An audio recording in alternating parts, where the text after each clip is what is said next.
Welcome to the Elite Podcast Network, home of the #1 independent wrestling coverage, available on iTunes, Stitcher, Blog Talk Radio, and wherever you get your podcasts from. Follow us on Twitter at Elite Podcast Net and join the revolution now.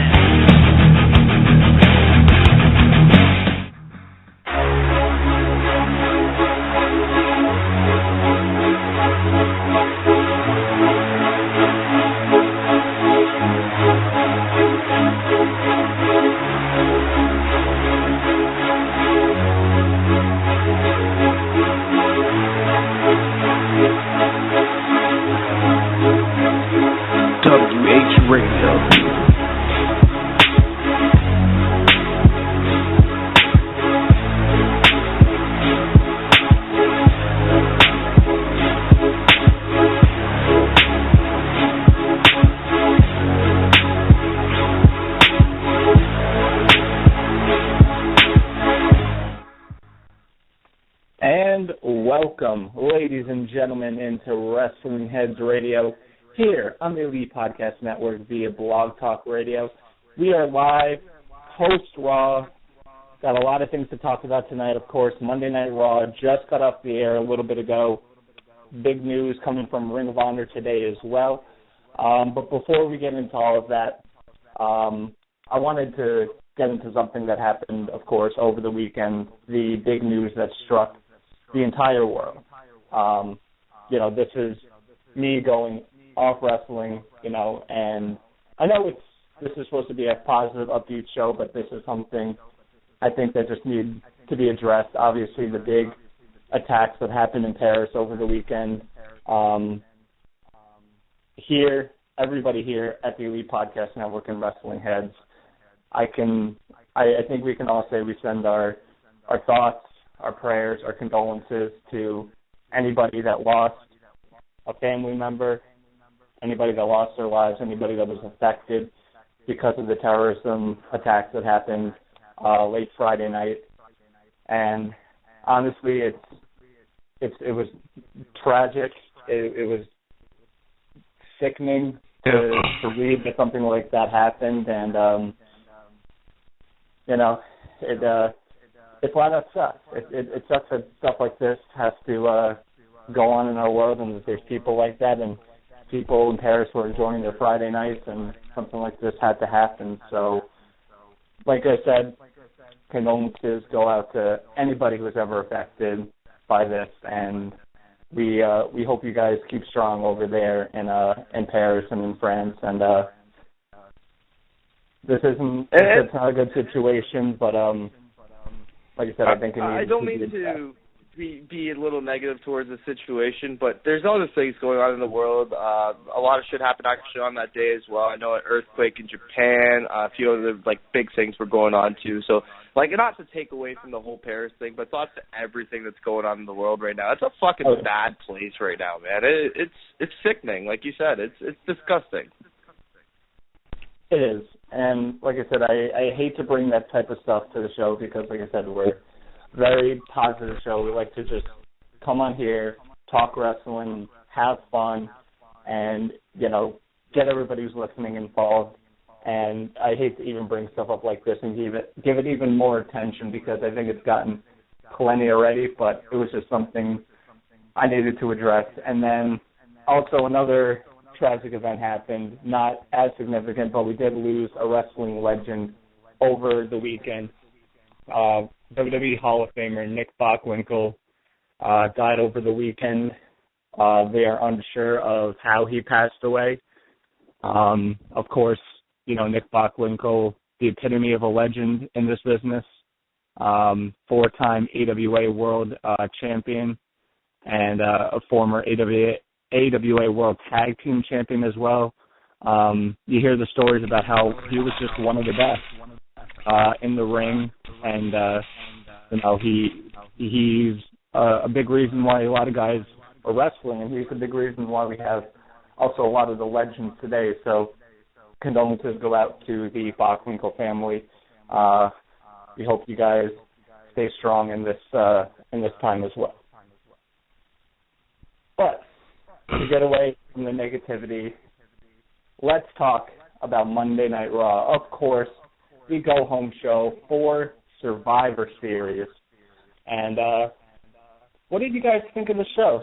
Skits, I know you missed the last part of it, but overall, what did you think of it?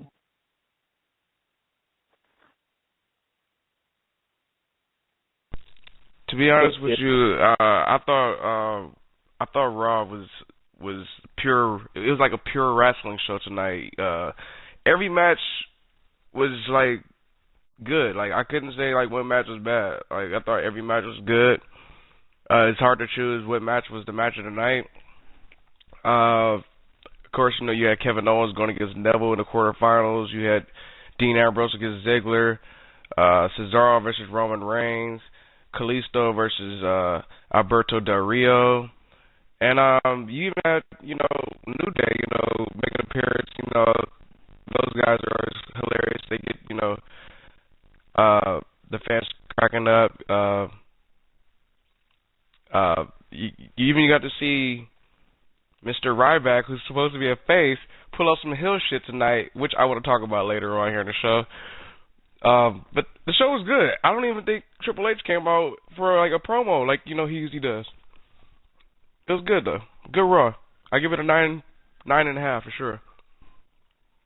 Yeah, we didn't see much of Triple H's 20-minute promos tonight, even though we did see him kind of appear in multiple backstage segments involved in, you know, with the participants of the World Heavyweight Title Tournament. Matt Grant, what did you think of Monday Night Raw tonight?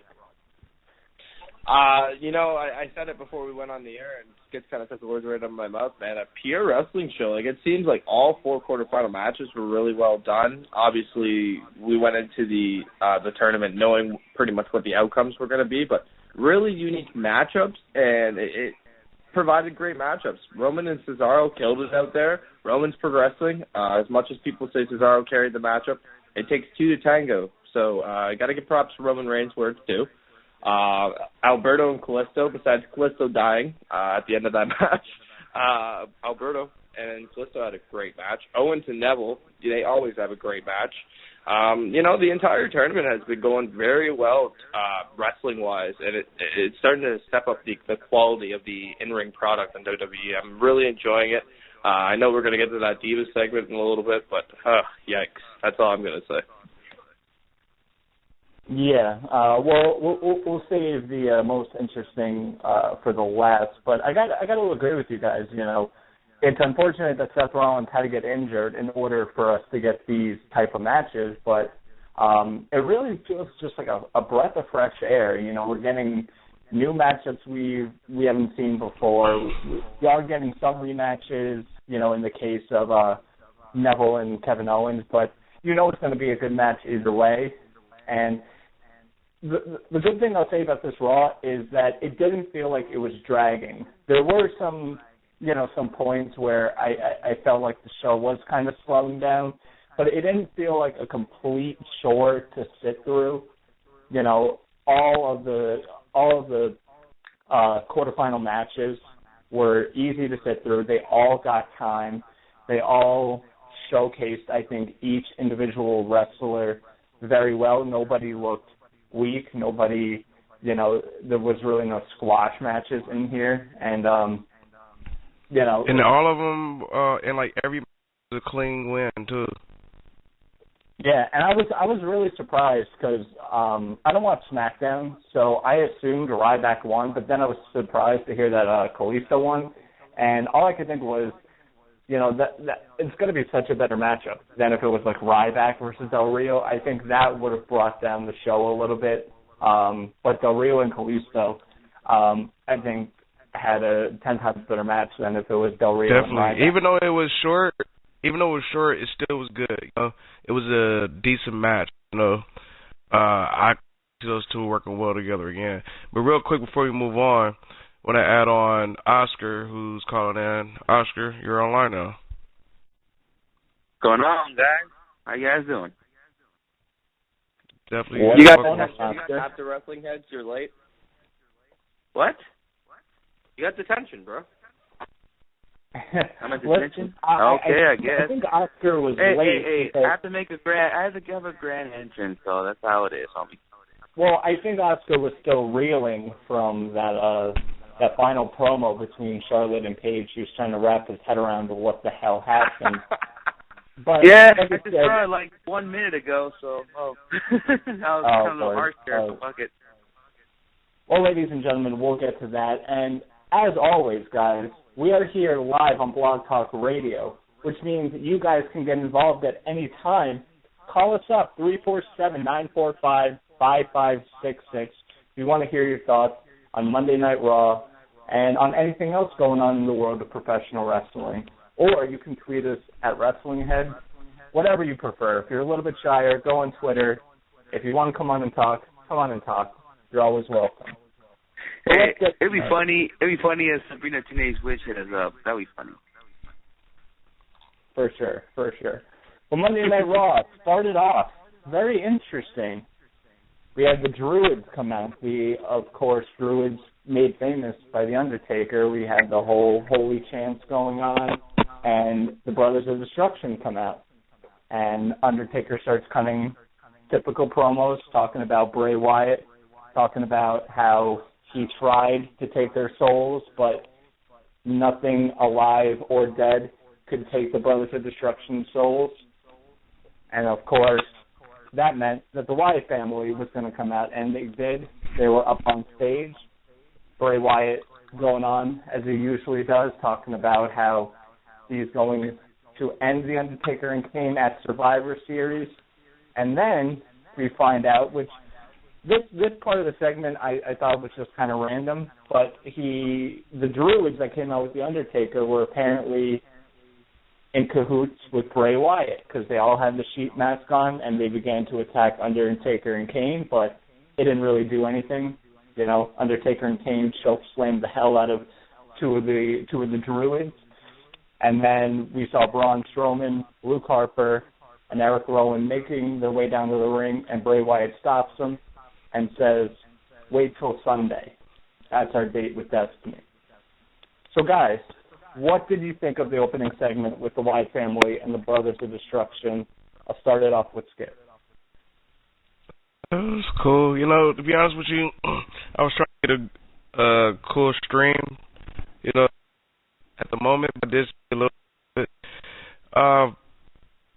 You know, basically it was kind of like building up for their match this weekend, which I was looking forward to see if Taker and Kane was going to probably introduce tag team partners, you know.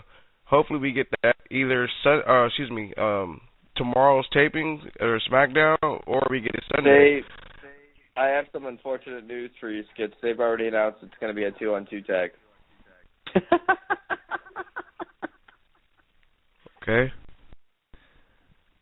I guess that's what's going to happen. Yeah, I agree with you, man. They dropped a huge fucking ball.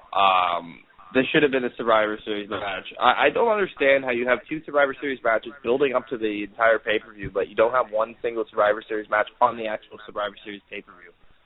This is what I said at Eyes of the Ring. I was on there for a little bit, and I mean, I don't understand why they don't do these matches every year. I mean, what is the point? Like, I understand they need to have a W title match. That's fine. You can do one single match. You don't have to put a Divas match on there. You can have a Divas Survivor Series Classic match. But that sucks that this year they don't have one.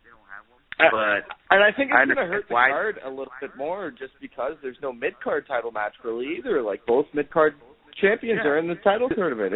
I really don't get the booking. Yeah, you know what? It's just that, you know, Seth Rollins' injuries kind of fucked things up. I mean, maybe they had plans for the classic match before the injury happened. And unfortunately, that doesn't, not going to, you know, the injuries kind of affect things, moving things around. So, you know, so it is what it is, you know. You know, it's funny that we got a classic Survivor Series matchup on Raw, when was it, last week? But we're not going to get one at Survivor Series. So it defeats the whole purpose of the pay-per-view name. That would be like next month they're having the TLC pay-per-view. That would be like having TLC matches on Raw, but then not having it on the actual show. I have a feeling that they might do one just to put random wrestlers on like the pre-show. Kind of fill the card just with random guys, random heels versus random babyfaces. That would not surprise me at all because they've done that in the past. Because there is no Sheamus. Sheamus has no match. Bad News Bear has no match. You know, these guys don't have no matches. Watch it be like, no match. Yeah, watch it be like Cesaro. Ziggler has no match. Dudley Boy. Swagger. Yeah, like watch. Did you just say Jack Swagger? Jack Swagger getting on a WWE pay-per-view? I don't know about that one. But I was thinking, because you guys mentioned, you know, Sheamus and Barrett, what if they took the guys who lost in the World Title Tournament and put them in a classic 5-on-5 Survivor Series matchup? Mhm. That's now I could definitely see that before. That would have to be 6-on-6, wouldn't it? Fuck it. Well, they could keep some people out, but see, even the problem with that is that okay, you announce it on SmackDown or whatever. It's such little build because the thing about classic Survivor Series matchups was that you had teams come together, and I mean, back when Survivor Series started over 25 years ago. When did it start? 88. Yeah. Something like that. Yeah, so it was 88. Over 25 years ago, they had longer to build Survivor Series because it was only, you know, Royal Rumble, WrestleMania, SummerSlam, and Survivor Series the big four. So they had time to build up to Survivor Series. But even going You know what back, it is, Tom? Basically, this Survivor Series is about Undertaker. It's all about Undertaker. Undertaker's 25 years. You know, basically his anniversary. It's not really about Survivor Series this year. It's all about Undertaker. Skip literally hit the nail right on the head, man. That's all this show is all about is Undertaker. And that just shows the lack of build and future stars for WWE and why they're in the position they're in. Yeah. But still, you can't sleep on the tournament, though, because I think the tournament's still going to be good. I still think these tournament matches are still going to be good, and it's still going to help stars in the tournaments. But at the end of the day, it's something we've always been talking about. The main focus is not on the future guys. The main focus is on an old fart. You know what? Now that you mention that, I remember when I went to a Q&A and DJ, top writer for Lucha Underground, we talked about, you know, how it was in the WWE, and if your name is not John Cena, well, at the time when he was there, if your name is not John Cena, Triple H, or Undertaker, they didn't have plans for you. That's what he said. He said at the time when he worked for the WWE, plans are not ready for you. That's the problem. It was like that only, you could go back a couple of years ago, 2-3 years ago. You hear when CM Punk came out with the Art of Wrestling podcast last November, that was one of the things that he talked about, was that John Cena was always the main focus, that none of these other guys had direction, that Punk would go up to Vince and be like, what's next for me, and Vince would be like, well, I don't know, I got to worry about Cena first. So it's always been like that. But getting back to the whole Undertaker thing before we move on with the rest of Raw, obviously they are building the show around the 25th anniversary of his debut and with his match against the Wyatt family. What happens next with The Undertaker? Do we see this feud with the Wyatt family going forward, or is something new going to take place leading into WrestleMania? Maybe something good. I see something new. I know Matt, me and Matt was on the Xbox earlier talking, and he mentioned he'd like to see somehow Taker lose this feud, and he moves on, because we know he's coming back WrestleMania. No. I would like to see Taker just die at this point. I am sick and tired of seeing Taker around. Just have Wyatt kill him, regain his momentum back from that WrestleMania loss, and just get rid of Taker. There's a couple of things what you could do with Bray Wyatt, but it depends what they're booking for Undertaker between now and WrestleMania. Because I was thinking, would it be nice if let's just say they want to do Taker versus Braun Strowman WrestleMania, which is the first rumor we heard, before we heard maybe Cena versus Taker. All right? Why not have Bray Wyatt and whoever, let's just say Braun Strowman is his partner, they beat Taker and Kane in the anniversary, all right? Let's just say that does happen. I mean, you got a story to build to WrestleMania for The Undertaker and Braun Strowman. And not only that, say you have Roman Reigns win the WWE title. You got an opponent for him right there, and it's Bray Wyatt. So we can see maybe a 2-month feud between I don't know about that. Reigns and Bray Wyatt for the WWE title. I don't know about that. We just saw Bray Wyatt and Roman Reigns. Okay, then who else do you put in for Roman Reigns? Because that's why you have Dean Ambrose turn heel, and he gets pissed off from losing in the finals, and basically attacks his friend. Friendship is done right there. Then you keep that feud keep going on. But then out of nowhere, Seth Rollins comes back, and then you build up for the Shield triple threat match for the WWE title. Yeah, I don't. I mean, would that make sense more if that happened after WrestleMania? Because look, Seth Rollins is out for 6 to 9 months. You have plenty of time to do a so-called Shield reunion match. But it wouldn't make sense you do it right now. I don't think you necessarily need to have it for the WWE title, but I definitely think Skips is on the right track. You do the Ambrose Reigns turn, you have them, feud for a few months, you have them maybe fade out from each other, but still keep each other fresh in each other's minds for a couple of months on top of that, and then Seth will be back, and you can do the Shield triple threat. I think that's been money from the get-go, and I think that's where they're going to go. Now, where the WWE title ends up in that situation, it could end up with Sheamus. A lot of people are questioning whether Owens mentioned that there's never been somebody that's held the WWE World Heavyweight title and the Intercontinental title at the same time, so are we going to see him capture the title? Could we see Del Rio do the same thing that Seth Rollins and John Cena did? I don't know. Yeah, the Kevin Owens thing, I mean, basically what that fact he mentioned, it has happened before, but, he tried to make it say, like, it's all about him. It's not about the past. He doesn't care what the Ultimate Warrior did. It's all about what he did. That's what's basically what he mentioned. That's what Michael Coleman mentioned that, if you go back and listen, he doesn't care about the past. He's basically saying he's the first WWE champion. He's the first, and that's all about him. He doesn't care about the past. That's basically what it was. But Definitely. I don't know.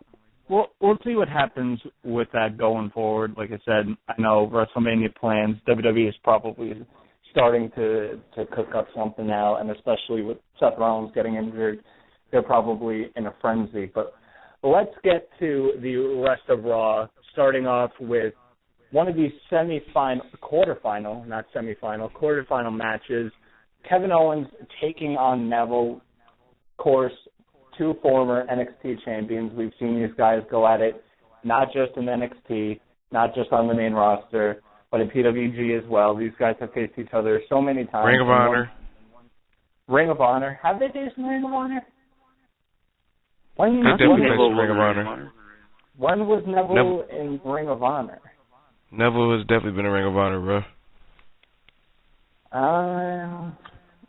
If they did have a match in Ring of Honor, it wasn't memorable because I can't recall when Neville was on the Indies him doing anything significant in Ring of Honor. But anyways, these two went out there, once again, had a hell of a matchup. These guys, they kick the shit out of each other. They bring the best out of each other. I love when Neville, whenever he does the reverse Rana on Kevin Owens, he always spikes him right on his head. And, Kevin Owens is such a great seller. We always talk about how great he is in the ring, but he makes his opponents look so great. And, of course, Kevin Owens getting the win here, got to elevate the Intercontinental Champion even more. But talk about this match, guys. I thought it was a damn good way to start off the quarterfinal matches for tonight's Raw. Match was great. The match was definitely great. I mean, just like you said, these two have the history, so they know each other as well. They basically know each other well. Great spots in the match. That reverse Hurricanrana, that Neville did, and also that snap German suplex that he did on Owens. The dude is Neville. One thing about Neville that WWE needs to do, if you want Neville to succeed on the main roster, what you need to do is match him with guys that he has faced in the indies, because he works well with those guys. The fast pace, he's good with guys like that. Like, you can put him in. Well, we've seen him wrestle great matches before. Like, remember that match he had with Cena on Raw? That was a good match. That's John Cena. There's a difference between John Cena and Stardust. John Cena's on a whole other level than Stardust. Nobody cared about the Stardust Neville feud. But what you said right now, that you got to put him in guys against the indies. I mean, I'm just saying, Neville and Cena have never wrestled in the indies.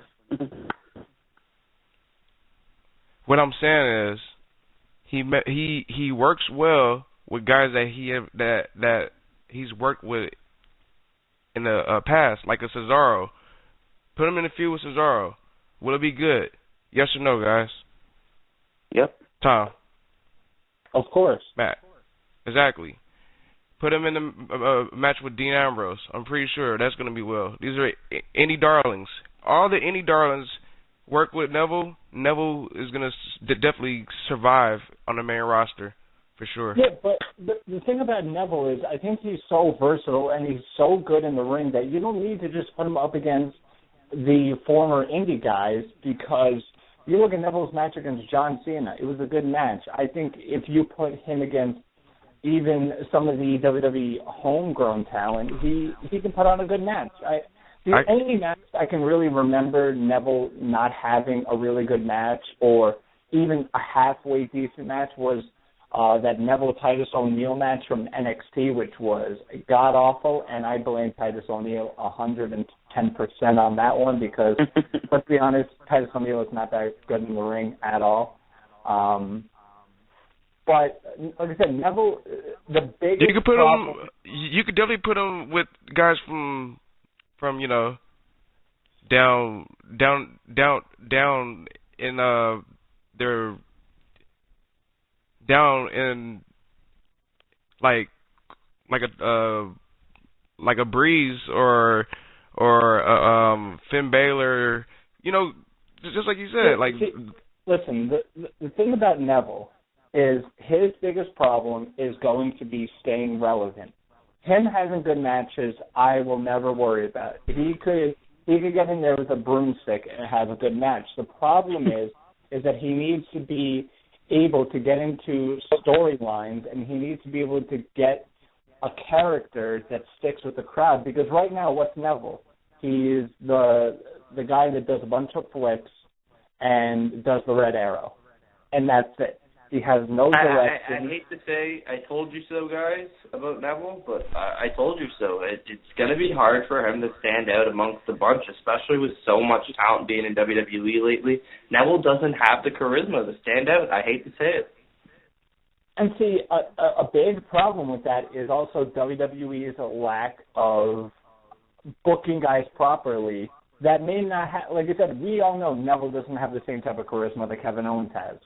But if they had a creative and writing team that were able to kind of maneuver around it, then it would work much better. That's one of the big things in WWE that's missing is managers. We have Zeb Coulter, we have Lana, but that's not enough. You need a clear-cut manager who can deliver all the promos for different guys. You need like a Bobby Heenan who can manage multiple guys and get them over as heels or baby faces, whatever, but they don't have to talk because the manager does the talking for them. You go back to, I hate to bring up another company, but you look at Ring of Honor a couple of years ago when Truth Martini was aligned with Roderick Strong and Michael Elgin. There was a reason for that, because Roderick Strong and Michael Elgin are great in the ring, but promo-wise, they're not as strong as anybody else in Ring of Honor. They're very, very weak on the mic, but you had Truth Martini going out there and talking for them and getting them over as heels. So that's what you need. You need direction, and that's been WWE's problem for I don't know how many years. It's just getting a good direction and story for some of the mid to upper mid card guys, but they just worry about the main event guys, and that's it. And then whatever else happens, they kind of book in 10 seconds. It's just, this is my deal with Neville. Certain guys you can work with, certain guys you can't work with. Don't put him in the ring with Wade Barrett again. Don't put him in the ring with a Sheamus. Don't put him in the ring with a Stardust again. Certain guys you can work with. Like, I can name at least 5 guys. Of course, John Cena. John Cena can work with anybody. I can see him working with Ziggler, another guy. It's you got to have kind of like the same style, like the kind of fast pace. He only can work with those type of guys, I think. Hey, Skits, sorry to break the news to you, but you should go on Instagram. Lucha Underground's own Mariachi Loco comment with your photo with Eva Lise and noticed that one of the security guards photobombed you, and he tagged them on there just to put it out there. I just thought it was funny. I definitely saw that. I don't know why you interrupted what we were talking about to talk about that, but I had to put that. I think that was kind of funny. I was like, what the fuck? Fucking Mariachi Loco, man. Well, anyways, moving on from Mariachi Loco to another quarterfinal matchup on tonight's Raw. We had Dean Ambrose going against Dolph Ziggler, 2 of the biggest baby faces in the company going against each other. Another really, really good match. The one thing I liked about this match in particular was how good Dolph Ziggler looked. This guy has a lot of amateur wrestling background, and we know how athletic he is, and we've seen it over the years through his high flying and stuff like that. But in this matchup, I saw a lot of that amateur wrestling background come out in this matchup, and it made Dolph Ziggler look really good, and it made him, for once in I don't know how many years, made him look like a viable contender for the main championship in WWE.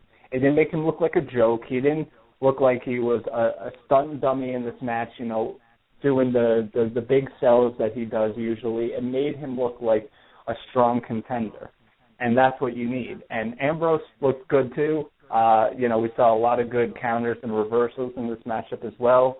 And Dean Ambrose, in the end, comes out the victor. So he will be going against Kevin Owens in the semifinals at Survivor Series this Sunday. So talk about this match, guys. I thought this was, out of all of the, actually, it's tough to tell because, like we mentioned at the beginning of the show, all of the quarterfinal matchups tonight were all well done. And you know what? They were all different. So it's kind of hard to compare. But talk about this matchup. You guys want to go, or because I don't mind talking? I guess I can go on. Yeah, it was a great match. Just like what Tom says, this is another. I mean, this match shows that Dolph Ziggler is one of, for one, to make him look like he's one of the top guys in the WWE. I mean, I remember at one point when the brand extension, he could have matches like this, but he's still like one of the top 2 guys on SmackDown. And in this type of match, he just finally shows, now that the brand got, the 2 brands, combined together, this is the type of match where, you finally feel like he's a contender for the WWE title. I was also surprised that they didn't put Tyler Breeze to interfere in the match, because I was expecting that, but he did not appear. Only in this awful match he had with R-Truth, but that's about it. But, yeah, just like what you said, Tom, it's the same thing, it's Dolph Ziggler just showing out there. He's one of the top. He's one of the top dogs there. Maybe just they're gonna give him a role now that you have all these injuries like John Cena and Seth Rollins and Randy Orton out. They might put him in some kind of role. What did you think? The match was great. Both dudes basically showing. They were going back and forth or whatnot. With the reverses, basically showing each other, look, I already know what move you're gonna do. You see Dean Ambrose getting frustrated in the match, and when do you see Dean Ambrose get frustrated? That's like rare. but both guys had a great match. That match is probably I would say my second favorite. It kind of topped the Kevin Owens Neville match. Not saying that the Neville Owens match wasn't good, but it was pretty quick. You know, it was fast paced. But these guys had I would say like a longer match. Great with those two, and you know, with I want to comment on what I said about WWE probably like giving Ziggler a bone. I don't see that whatsoever. Next thing going to happen, and I'm pretty sure they're going to add this on the Survivor Series card, Tyler Breeze versus Dolph Ziggler, and Breeze definitely goes over. And Ziggler he's basically a jobber that can wrestle at the moment right now. I don't know if you guys' thoughts on that, but you can't say that Ziggler is a jobber, because a jobber would mean that Ziggler is at the bottom of the card getting squashed every week. What Ziggler's role is, and it's been like this for years now, is that he is the upper mid-carder, and he's in the same echelon with Cesaro and, even guys like Sheamus, and I would even say Barrett, but I think Barrett's even below Ziggler right now, where WWE throws them out, and they're upper mid-card guys, and they have matches. Would you say Ziggler is playing that role like Orton played a while back? You know how Randy Orton, he would help put over guys? I would say so, but in the same sense, WWE also always protected Orton a little bit more, because he has been kind of like their golden boy along with Cena over the years. So they always kind of protected Orton more, but Dolph Ziggler, like I said, he's been the upper mid-card guy where they know they could throw him into matches with the main event guys, and he's going to go out on Raws and SmackDowns and have good 15-minute matches to make the guys who are above him look better. Guys like Seth Rollins, guys like John Cena, guys like Randy Orton. He does it so he can make them look better. And he's been in that role for a while now, and you know, as much as people want it, like I said, this guy, I don't think he's going to be a world title holder, because the powers that be don't think that he's the guy. So, Matt, you've been a little bit quiet. What did you think of this Dolph Ziggler-Dean Ambrose match? I don't know where Matt went, but I just want to say one more thing. What you said. Ziggler's definitely playing that role. What Randy Orton was playing back when he was trying to put over with Barrett when they had their feud on SmackDown a while back. Because if you look before this feud with Tyler Breeze, he was feuding with Russo, trying to help Russo get over, and you know that really didn't happen because of the whole situation of him getting injured and Lana getting injured. So, but I know Matt's probably walked away for a minute. I don't know if you want to move on. Okay, go ahead, Matt. Talking about Dolph Ziggler getting thrown a bone, I will say the first thing is Daniel Bryan has a better chance of coming back and getting thrown a bone than Dolph Ziggler. So let's get off of that real quick, because I don't think WWE sees any potential in Dolph Ziggler anymore. Ever since that whole concussion angle with him dropping the belt to Del Rio and all that shit, I really don't think WWE will ever give Ziggler a ball. I don't think he'll ever see a title ever again, just because they don't see any faith in him. Yeah, he'll have, you know, this feud every now and then. Yeah, he'll be the guy that, you know, the NXT rookies and whatnot come up and face. He's kind of like the Roderick Strong of WWE, where Roddy was kind of in that place for a few years. I just put on Randy Orton back when Randy was helping, like trying to put over Barrett and stuff. Back when he feuded with Barrett, like when Barrett was young, when he was a young Barrett. Remember those days? Like that's how I compare Ziggler. I kind of see it more of my comparison where Roderick Strong he was just doing nothing for a few years, and he was, you know, facing the guys coming in from New Japan and facing the ROH dojo guys and just kind of, you know, pushing guys to a new level. Yeah, Ziggler's a great in-ring worker. I just don't see him getting the ball ever again from WWE. It's kind of sad, but that's the truth, man. I'm with you on that one. I mean, Ziggler hasn't been the same, like you said, for a while. I don't even know what his last biggest feud was. I mean, it's tough to tell what his biggest feud was.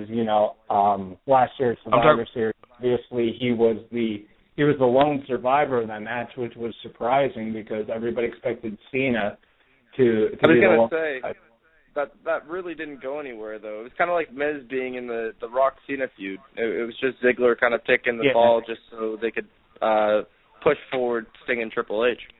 Yeah, it was just a one-night thing, but I mean that's the last time I think Ziggler's been the most over. But let's move on to the other quarterfinal matches. Of course, I think the one that everybody has been kind of looking forward to was Roman Reigns taking on Cesaro. Very interesting statistics before we get into the matchup. WWE.com putting up a poll on who the fans would want to see win the tournament and who had the lead and why was it not mentioned on WWE TV? Of course, because Cesaro getting the majority of the vote because, he can't connect with fans. He's that, because fucking Cesaro's that dude. He is, and like I said, everybody knows this guy's talent.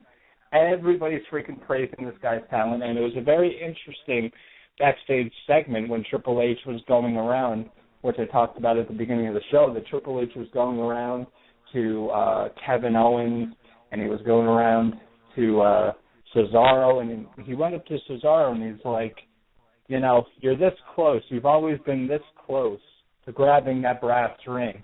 Maybe you need to get some allies in order to get that brass ring. And so it was kind of an interesting backstage segment. Obviously, Triple H looking for the new person to replace Seth Rollins in the Authority. So one thing to definitely look out for going forward post-Survivor Series. But to the match, Roman Reigns and Cesaro, we all expected this to kind of elevate Roman Reigns even more because you get in the ring with a guy like Cesaro, an in-ring technician at the finest, and it was a damn good match. A lot of big high spots, a lot of reversals, a lot of near falls, and there were certain points where people thought Cesaro could win this. It wasn't even though about all of us knew Roman Reigns was going to win. I knew Roman Reigns was going to win, but I like when even for a split second is all it takes for you to suspend your disbelief that Cesaro could win it. And there was a couple moments. I still knew Roman Reigns was going to win, and I was thinking, oh, wait, Cesaro could? No. Even I went nuts, bro, go ahead.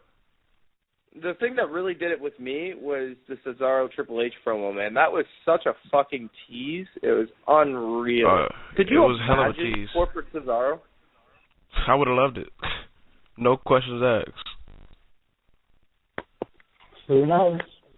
Like I said, going post-Survivor Series and what could happen, who could get the ball and run with it. But like I said, this was a damn good match. Both guys went out there, and like Matt Grant said at the beginning of the show, it takes two to tango, people. This wasn't just Cesaro, quote-unquote, carrying Roman Reigns.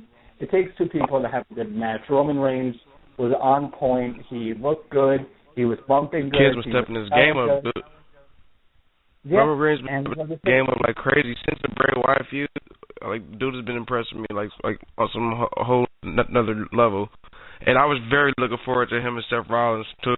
But, of course, we all know what happened with that.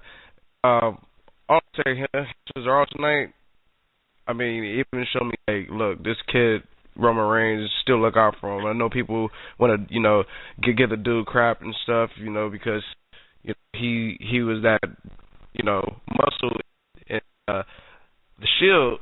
But the guy is basically trying to prove everybody, wrong. After what happened with him winning the Rumble and then going to WrestleMania losing to Seth Rollins, like, look, guys, like, I can wrestle too. Like, I'm, like, keep your eyes on me, And the dude has been busting ass every week and, like, each pay-per-view lately. And it's case in point why they put him against Cesaro. They didn't just do that randomly. They did that 100% on purpose because they knew Cesaro is one of the best damn wrestlers in the world, and they know that Cesaro could help elevate Roman Reigns in the ring, not just by appearance, by how fans are viewing Roman Reigns, his in-ring skills, but just, maybe showing Roman Reigns a little bit about, going through the matches, because for so long we saw Roman Reigns just kind of get into little matches, and when he was getting his singles push, he really wasn't having these long matches, and even if he was going against guys like The Big Show and all these different guys, but when you get in there with Cesaro, you kind of learn a few things about what you need to work on and what you're getting better at. So this was done, like I said, on purpose. And WWE knows, I think, what they have in Cesaro. Why they won't give him the ball? Why they won't give him the ball, we don't know. But they know the value in Cesaro and what he brings to the table, which is why we see him week after week going against the main event guys, even though he doesn't come out on top. He's making them look good. And, like I said, the commentators always really, really praise Cesaro. We never hear any Swiss jokes, or we never hear any some sort of stupid thing. We don't even hear them calling him the Swiss Superman as much anymore. All they do is praise his in-ring work and how they praise him all the time. Exactly. Charles Rose kind of now in the WWE, he is that role to basically give the green light to the guys back, like, this guy can go. Like, he's ready for the next step. Like, even though we want to see him as a champ, we want to see him in good storylines, but lately he's been in matches, basically, like, his match with Kevin Owens, even though we all know him and Kevin can work well together, but maybe the WWE wants Kevin to work with Cesaro so they can get, like, the word for Cesaro. Is he ready for the next step, But I don't know. I kind of see it this way, about Cesaro ever getting pushed. I think the only way is somehow they bring him back as a heel and he becomes champ, because think about it. You bring him as your WWE champ as a babyface. Can you see him doing appearances like Good Day America or those kind of shows and the way how he present himself? I mean, guys like John Cena, Roman Reigns could do that. Can Cesaro do that? I don't think Vince McMahon or guys in the back don't see him could do that. But I think he can. Purpose, because Cesaro is over now as a babyface. So when you're over as a babyface, you don't turn heel. That's kind of been mantra in wrestling, is that when you're over as a babyface, they keep you as a babyface. Like, imagine in the 80s when Hulk Hogan was getting all this steam. Imagine if they just randomly turned him heel in the midst of his big run in the mid to late 80s. It wouldn't have made sense. I'm not comparing Cesaro to Hulk Hogan in that sense, because Hulk Hogan's popularity was on a much larger scale. Yeah. But I'm saying in the same sense, where you have a babyface that's over with the crowd, what would be the point in turning them heel? That's completely ruining any sort of momentum that they had, and it's not like it's going to deter the fans from cheering Cesaro. You can try and turn him heel, but fans are still going to cheer for him. They're still going to bring out the Cesaro section sign. So, I don't know. I don't see the point. That kind of reminds me of what we just said right now about Cesaro, about the 80s and all that. Mark Madden said himself, if Cesaro was around the 80s, he would have been the best heel in pro wrestling. He could have been the guy that probably beat Hulk Hogan when Hulkamania runs away. He could have been that guy. He had that look for it. I mean, that's only if he wasn't around the 80s. He had that look. Yeah. Matt, what did you think of the Cesaro-Roman Reigns match tonight, and what do you think it does for Roman Reigns? I really think it showed that Roman has definitely improved his in-ring game, like I was talking about earlier. Again, I'm echoing earlier statements, but it isn't one person carrying a match as much as people want to think that, as much as people want to sit here and bury Roman Reigns. Yeah, he's not the greatest on the microphone, but there's no taking away from his in-ring product, man. He's getting there in-ring wise. If they can get him to work on his promos, he might be the next big thing for WWE, man. Roman Reigns right now, I don't know where they're going to go with him, if he's going to be the next WWE champion or not, and how the crowd's going to react to it. But I'm getting to the point with him where I'm starting to be okay with him being in that main event picture, being in that spotlight.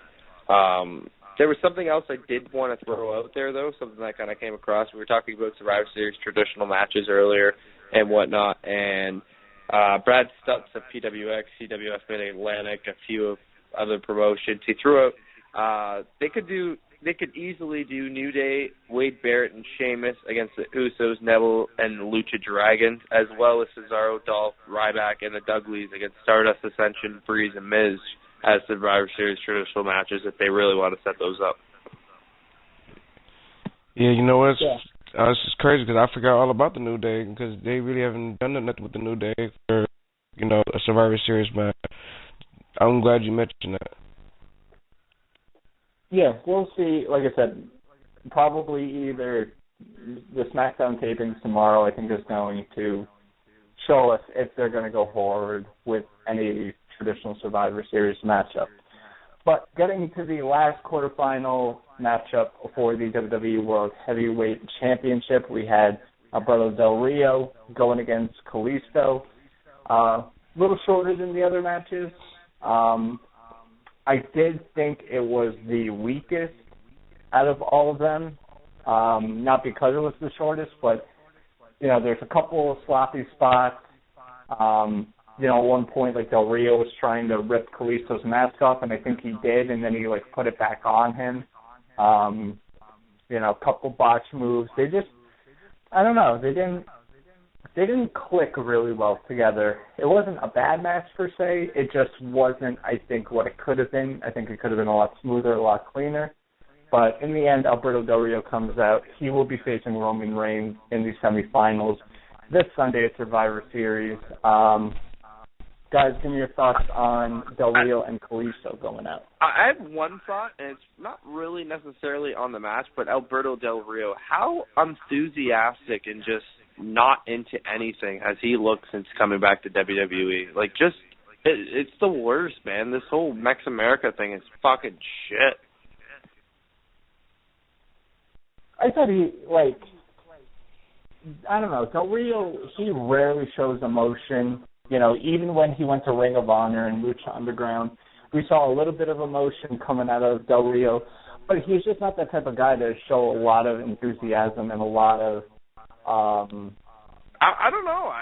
We saw a lot of passion coming out of Del Rio at Lucha Underground, man. Every time he'd come out, he'd always, embrace. I get that he's playing the role of a heel, but it just seems like he's just so not into being back with WWE. He's just there for the money. I don't know. I don't know, dude, because I think his first match, well, not his first match, but his first match on Raw back in the WWE with Neville, that match was great. I don't know. I felt like, they didn't have enough time left on Raw, for him and stuff. And this is not the last season of Wrestle, so they have to speed it up. I think everything's fine. And yeah, that's basically what I have to say. Just look for those two to face each other again because they're not face each other. I wouldn't be surprised if they put them in a match this Thursday on SmackDown. Yeah, I don't know. Del Rio, it's been weird with him. He's looked good, I think, ever since coming back, but there's just something missing, and it's it always goes back to stories. This whole Mex America thing can only go so far. It's something that's not long term. So I think he just really needs good direction and a good story to kind of get him motivated to do more. And hopefully, like I said, they don't just keep him in the mid card and not really push him toward the main event where I think he can excel. But I don't know. We'll see what happens with Del Rio. You don't know. Hold on. Let me say something. You don't think maybe because due to the Seth Rollins injury, maybe that's why he's in this position? Because it looks like to me that he was gonna feud with Jack Swagger, and maybe they'll lead to a story, whatever this Next America thing was going to. But then all of a sudden the injury comes it's up. still gonna happen. They cancel everything and they start a tournament and they put him in there. I'm pretty sure it's gonna happen. What? I'm pretty sure that feud's still gonna happen. Possibly. Only if they're gonna put him with Cena when he comes back, because he should be coming back anytime soon. Unless Jack Swagger went and failed another marijuana test or something. Wow. All I have to say. Well, like I said, we'll see what happens with Del Rio moving forward. A lot of things could happen, but once again, it's WWE. They like to shake things up, so we'll see. Before we get into the final segment of the night, which was the contract signing for the Divas Championship between Charlotte and Paige, a couple of other matchups. What'd you say? You gotta talk about Tyler Breeze and R-Truth. Hey, let me get there. Couple other matchups happened on tonight's Raw. We had Tyler Breeze going against R-Truth. Clean win for Tyler Breeze. Seems to be getting a little bit of momentum, but when you're facing R-Truth, it's not that much of a challenge. And we'll see what happens with Tyler Breeze going forward. We also had six-man tag team action. We had the New Day going against the Usos and Ryback. New Day wins via disqualification. Hopefully, like I said, because of the whole WWE World title tournament going on, New Day's kind of playing second fiddle. They're still, everybody knows they're still the most entertaining thing, but not getting as much of the spotlight and not getting as much time as they were getting before. But I still think they're on a good track. And other tag team match action, we had the Dudleys back on Raw going against the Ascension. The Ascension? Jesus! Yeah, it's been a while since we've seen the Dudleys on Raw and the Ascension on Raw, so kind of a random tag team matchup. Last time, like I said, whatever happened with that whole storyline between Cesaro and Stardust, where Stardust had the Stardust section. I'm glad it dropped. Whatever happened to that, I'm glad it dropped. I'm glad it dropped regardless. That shit wasn't going nowhere. That shit wasn't going no fucking where. Thank you, tournament. Yeah, and speaking about the Ascension, I think they're going to be wrestling in NXT this weekend against Tom's new third tag team, Chad Gable and Jason Jordan. You got to be ready, willing, and Gable. But let's get into the closing segment of Monday Night Raw, the contract signing for the Divas Championship, Charlotte and Paige. Oh boy. So of course, in typical fashion, WWE has a table set up in the middle of the ring. I did notice it wasn't a wooden table, so I knew that no women were going to be going through a table, or Michael Cole wasn't going to be going through it. So throughout this whole promo, Charlotte starts getting emotional, and then this is where things took a downhill turn. She starts bringing up Reed Flair, her brother, who passed away a couple years ago, and starts talking about how she's doing it to fulfill his dreams, and this whole thing is, Paige was there for Charlotte when he passed away, and she's crying, and Michael Cole is just kind of standing there awkwardly, and then Paige, of course, comes back with the heel tactics and basically says, hey, Reed, is Reed here? No, he's not. Basically saying that, Reed tried and now he's passed away, and now that how affects Charlotte, and that has to do with their match. Very little talk about the importance of the Divas title. This is more about, like I said, this isn't even about the title anymore, which is, I think, kind of redundant. But yeah, so Paige getting in some very interesting words, saying some very interesting things. Of course, in typical contract signing fashion, it ends in a brawl. Refs break it up. I don't know why it took so many refs to break it up, but I guess it did. I guess these women were furious, because they're divas, and yeah, I don't know what more to say about this. Very awkward segment, and I think the Wrestling Observer newsletter just got their award for most disgusting promotional tactic in Charlotte bringing up Reed Flair in order to gain sympathy for the match going into Survivor Series. First, I want to go to Mac Ryan first because we're me and looking him were talking at it about right this now just a before little we came on bit. the air. Now, I haven't even got finished. I just want to say something real quick because I haven't even got finished watching it.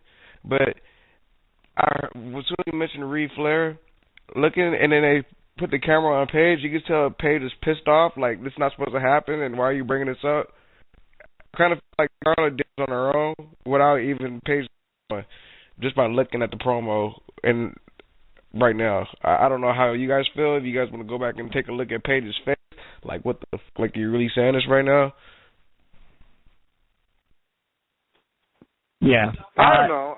I'm sure it was cleared by the Flair family, but this was a really big opportunity for the Divas to get some good publicity, being in the main event segments, a big build to the Survivor Series match as they've been showing promos all night, building up the whole feud, and then they take this route about things. Especially in a civilization where, people are super sensitive and, get offended by the littlest thing. You're going to go this route about this? I don't know if this was the smartest thing to do. It soured a lot of fans. I can't say anything positive about that ending, man. The brawl looked okay, but it got soured by that comment, and I don't know who cleared that. I don't know, who ages in that spot. I think it should have been vetoed. They could have went another way about it. I get that you want to make things personal, but that was not the way to do it. Yeah, I was surprised he brought that up, and also the way how he passed away. You guys remember he pretty much OD'd on whatever. So, I mean, I know it's a PG product and all, but I mean, I don't think you should mix a storyline with somebody that passed away that OD'd on something. So, I mean, that was very that was pretty strange and bizarre. I mean, too. Why not bring up his other brother, David Flair, who pretty much failed in the wrestling business? Why not bring him up and say, "Oh, your brother was a loser"? He had he didn't succeed well, and then no one ever heard from him since. Everybody's sitting here comparing it to the CM Punk Paul Bearer Undertaker thing, and I'm like, I get it, but the way Reed Flair passed away, you can't sit there and make references to that on television. Are you kidding me? That was in sick taste, in my opinion. And it also goes back, this isn't the first time WWE's done, I think every wrestling promotion does something in bad taste. Of course, when discussing promotional tactics come to mind, we think of, everything Paige is WWE's ruthless. done. Yeah, and also what WWE's done with Eddie Guerrero over the years. First, with the treatment of Vicky Guerrero in the first place, how they made her look over the years in WWE, and now they've insulted her weight over the years, and it's just that's how you treat the wife of one of the legends in the business and one of the people that you like to commemorate for so many years. I thought that was disgusting in the first place, and the whole Eddie's in hell thing said by Randy Orton, and when Rey Mysterio was feuding with Batista, and Batista's like, Eddie's dead when he was talking about Eddie.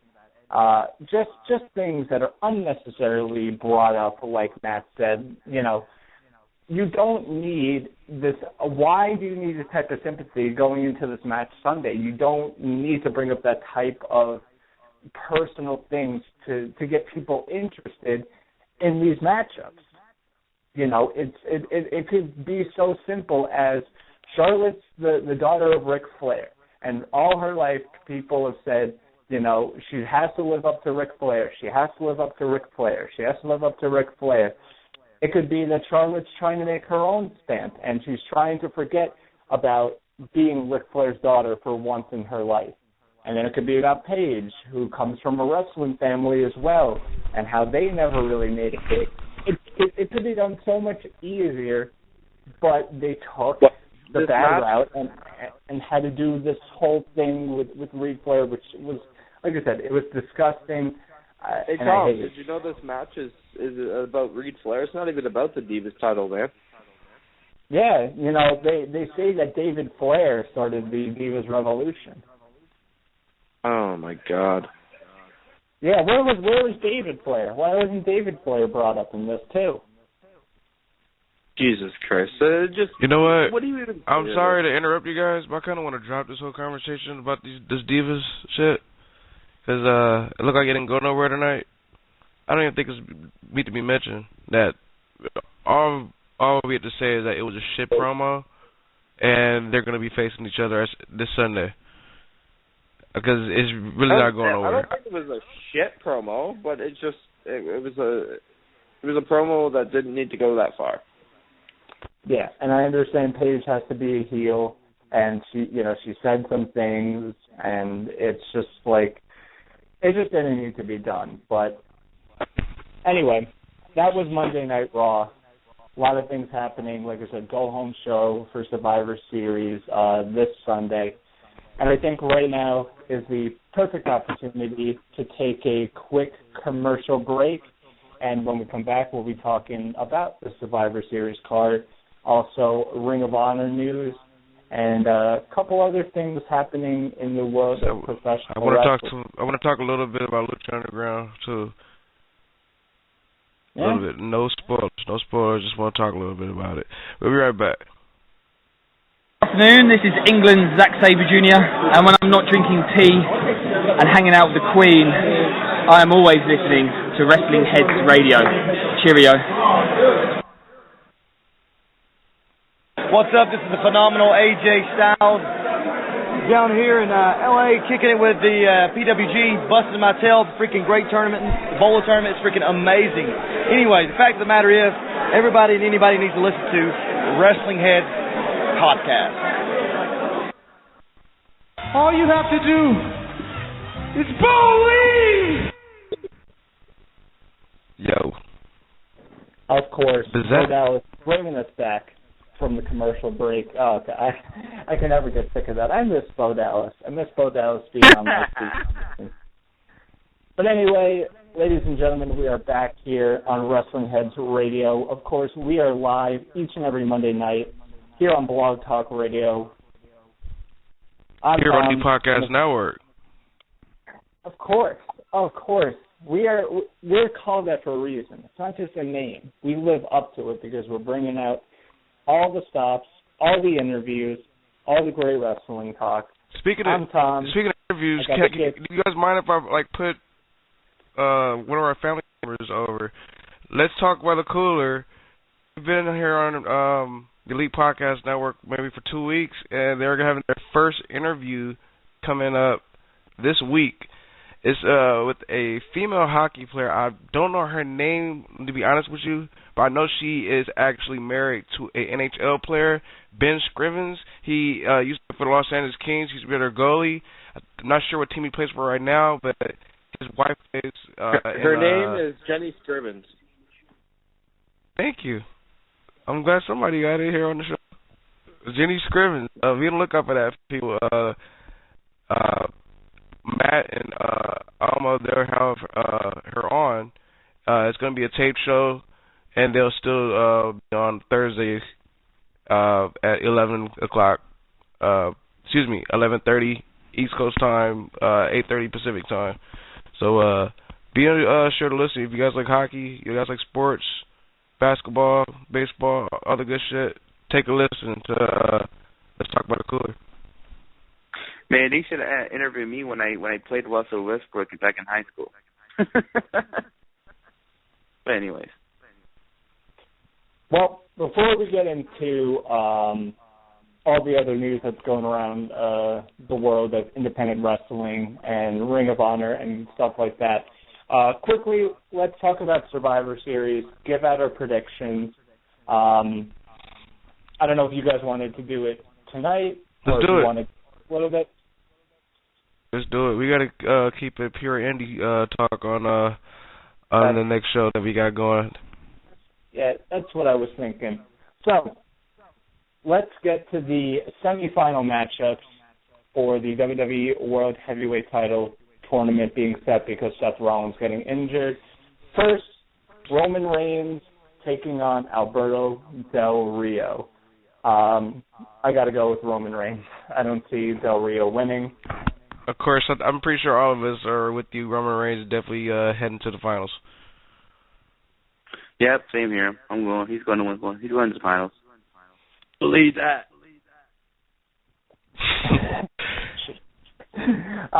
Yeah, so Roman Reigns, I think we're all in the same boat.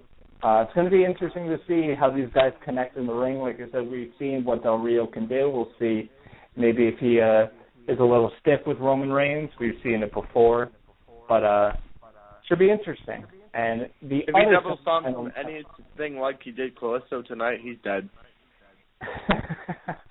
Roman Reigns better make sure that he doesn't botch because Del Rio hates botching, and he'll kick the shit out of you if you do. So, other semifinal match. Roman Reigns should be lucky he doesn't wear a mask, you know? And his name's not Sin Cara or Mr. Cheese or Mr. 2.0. But anyway, other semifinal matchup, we got Kevin Owens taking on Dean Ambrose. More interesting of the two semifinal matchups. Could go either way, to be honest. You know what? I'm gonna hit the fucking swerve. Kevin Owens gets the win. He might cheat for it, but he's gonna win. And yeah, I'm gonna let you know my next prediction after that one because it kind of goes on with this. But KO in the finals with the Roman Reigns. I'm gonna tell you why. Let's go back on that Fatal 4-way match on Raw. Who were the two that were looking face to face? Was that Kevin Owens and Roman Reigns? I think so. So it's gonna happen. Not only that, Roman Reigns did pin Kevin Owens in that match too. That is true. So, I mean, it would make a lot of sense for Owens to get his win back. If WWE has a lot of faith in Owens, why not? Give him the ball. Well, I mean, I love Kevin Owens. I think he'll be a WWE champion one day.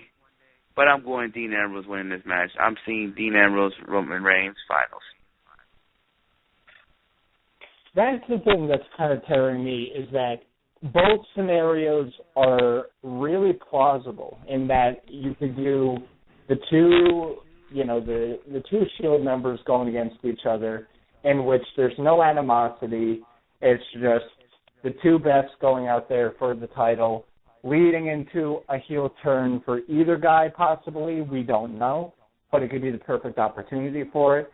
But in the same sense, they've been booking Kevin Owens really strongly ever since he became Intercontinental Champion.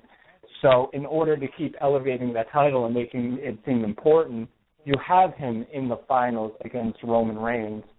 So this is a tough one, and it's, like I said, I think it could go either way. There's no really clear-cut winner. I am going to go with Kevin Owens, and I'm going to say it's a Roman Reigns-Kevin Owens final.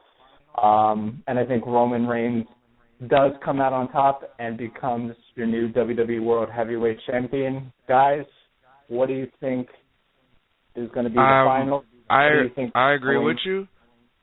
That's the finals, Kevin Owens versus Roman Reigns, and at the end when Roman Reigns wins, Dean Ambrose comes down, they celebrate together, and all of a sudden when Roman Reigns goes at the top rope to put his belt up, Dean Ambrose attacks him, sells out, and goes to a hill.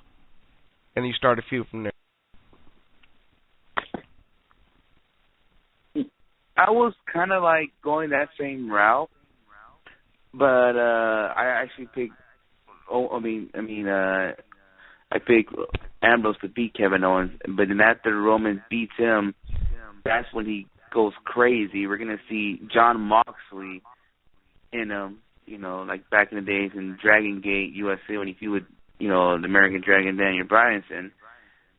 I like we're gonna see that type of John Moxley in him, and he's gonna beat the shit out of Roman Reigns. He did. He fucking did. I didn't say that to him. What the fuck? You said Daniel Bryanson. Brian Danielson, whatever. God. Fuck, man. I mean, you laugh like a fucking horse. Like, what the fuck is that, a horse? Jesus. Matt, what do you think of the finals, and do you think there's any type of shenanigans that goes on after? You know my prediction. I've said it for weeks. Roman Reigns, Dean Ambrose finals. Roman Reigns defeats his best friend. It seems like all is well with Roman Reigns and Dean Ambrose. Ambrose turns, and we get Mr. Fella cashing in his money in the bank and becoming the new WWE World Heavyweight Champion, keeping Roman Reigns and Dean Ambrose away from the title in their own separate feud, and I think Sheamus will join the Authority. I hope you're wrong. Yeah, that was the thing I was going to ask next, is because we're kind of overlooking the fact that Sheamus still has a Money in the Bank match, and you have to think with Roman Reigns going through 2 matches on Sunday, it's going to leave him in a rough spot. So it's like the perfect, Do you notice how there hasn't been a lot of focus on Sheamus lately as well? He's been in these random tag team matches and barely on Supposedly, TV. Him and Wade Barrett are a tag team. They could still tag team when he's champion. Who knows? It could lead to a Wade Barrett face turn. I doubt it. I'm just being overly optimistic. But that's what they always do with the Money in the Bank guys, is that whenever they're close to cashing in, they kind of make you forget about it. Like, they'll be in random tag matches. They'll kind of be flying under the radar. And when you least expect it, or maybe when you most expect it, I don't even know. Like I said, every single pay-per-view that we've gone through ever since Money in the Bank, we've said that there's a possibility. Sheamus tried to cash in once already, right? Or twice? I think twice. He only once. I can't remember if it was once or twice. He did against. Remember he tried to do it on Seth when Seth versus Kane, or no, it was Seth versus Brock, right? Yeah.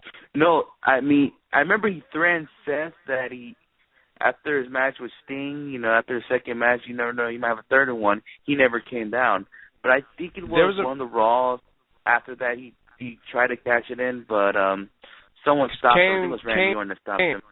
Kane to chokeslam him. So, okay, maybe twice, because I remember Randy Orton stopped him as well. Could be 3 times, because I think then Lesnar stopped him as well. All I know is that it's been a couple of attempts by Sheamus, but like I said, I think Survivor Series is the perfect opportunity to do it. But the question have we had a Money in the Bank cash in the Survivor Series? No. I don't believe so. That gives it a little bit more reason as well. Mark another one of the big 4 up the checklist. All you got left is Royal Rumble.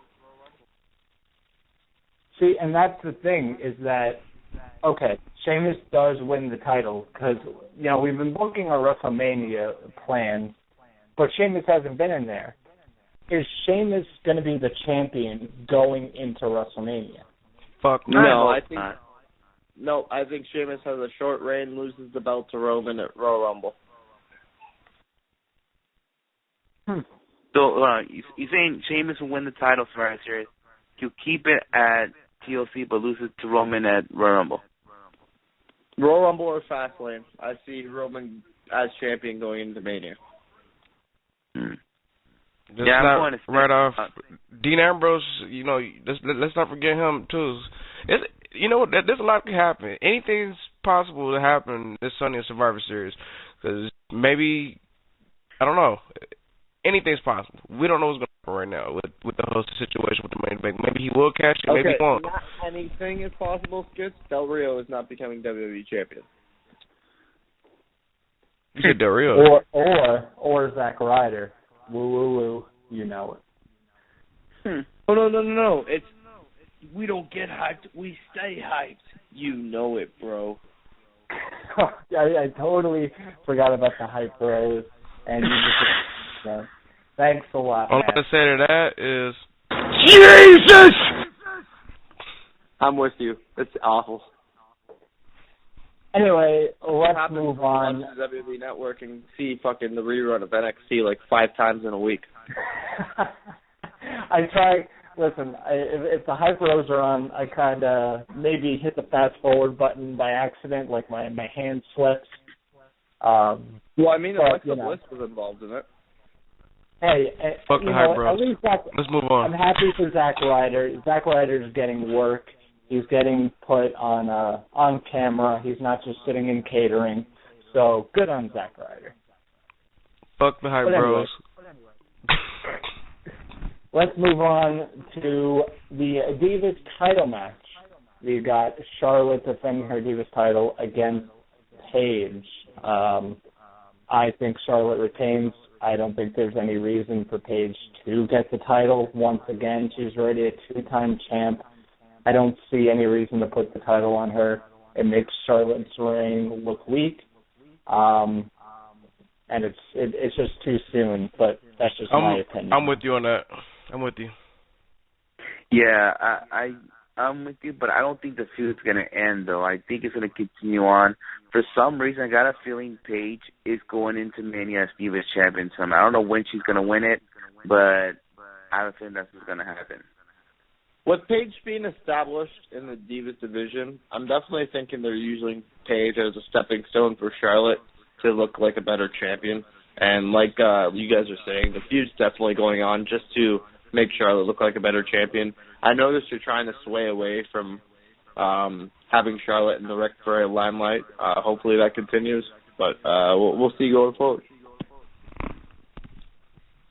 Yeah, it's going to be interesting, and like I said, we don't know when, like I said, when the Bellas are going to be back. There's the whole thing with Sasha Banks going on. Becky Lynch is still kind of hanging around. Can we talk about the whole Nikki Bella thing? That's very intriguing. If we haven't talked about it yet. With Nikki not wanting surgery on her neck? Yeah, apparently what happened, and shout out to Pro Wrestling Sheet, getting the news. Nikki Bella had something wrong with her neck where her I'm going to go look up the article just to be right on the dot about it, but basically Nikki Bella had a bunch of fluid in her neck, and if she took another bump, there's a chance she could have got paralyzed. Wow. So basically you're saying this probably could be the end of Nikki Bella's career, and that's not a good thing because I think Nikki Bella definitely stepped up in her last match with Charlotte. I happen to, Here, let me read the full article. Former Divas champion Nikki Bella is trying to avoid going under the knife to fix the bulging disc in her neck, and Pro Wrestling Sheet has learned this injury could have ended her career. Sources close to the situation tell us the discs are pushing on Nikki's spinal cord. She's got extra fluid in her central nervous system, which means taking another bump could have paralyzed the 31-year-old total Divas star. We're told Nikki Bella is hoping constant rehabilitation on her neck will heal the injury instead of getting surgery, and she's been working on it up to 8 times a day. That's I'll have to say, scary thing. Yeah, hopefully she has a speedy recovery and she returned to the ring. It kind of hurt Alicia Fox and Brie Bella, because we all know who the star of that group was. Now it looks like, Brie Bella's on this fucking Superstars and shit, and I don't know what Alicia Fox is doing nowadays, but it really sucks for those two because they were definitely getting work. It sucks because that 3-team stable thing they were doing was really going well for a little while there, and they just kind of dropped it out of nowhere without really any conclusion to it. The only team that's still together is Team Bad, which a lot of folks are talking possibility we'll see a Sasha Banks Naomi feud at TLC. So yeah, we'll see Sasha. And you know what frustrates me is that, listen, Nikki Bella knows her body better than we do, and she's getting opinions from doctors. But why does it seem like there's so many wrestlers, I will say in WWE, that are so hesitant on refusing all this medical stuff when it comes to neck injuries? Perfect example, cheap plug also with it. A guy like Josh Alexander, who had been busting his ass on the indies, had 2 neck surgeries, even though, he went through the pain and he kind of waited a little bit. He decided that enough was enough and it wasn't worth it anymore, and then one wrong bump and he is in a wheelchair for the rest of his life. He got the common sense to do it, even though it was the toughest decision probably of his life. He did it. And like I said, you can see more about it via youtube.com/Weekly Wrestling Podcast. And sorry to tie those 2 things in. I don't want to seem like I'm trying to plug on this whole thing. But like I said, look at Daniel Bryan. Daniel Bryan, how many times has this guy gotten concussed or damn near broken his neck? Even a guy like Cena's broken his neck before. And one bad bump, and he could break it again. And another neck surgery for John Cena means the possible end of his career. So maybe it's just me. I don't know why it just seems like there's so many WWE superstars who just feel like when it comes to neck-related problems that they're not willing to get the appropriate help.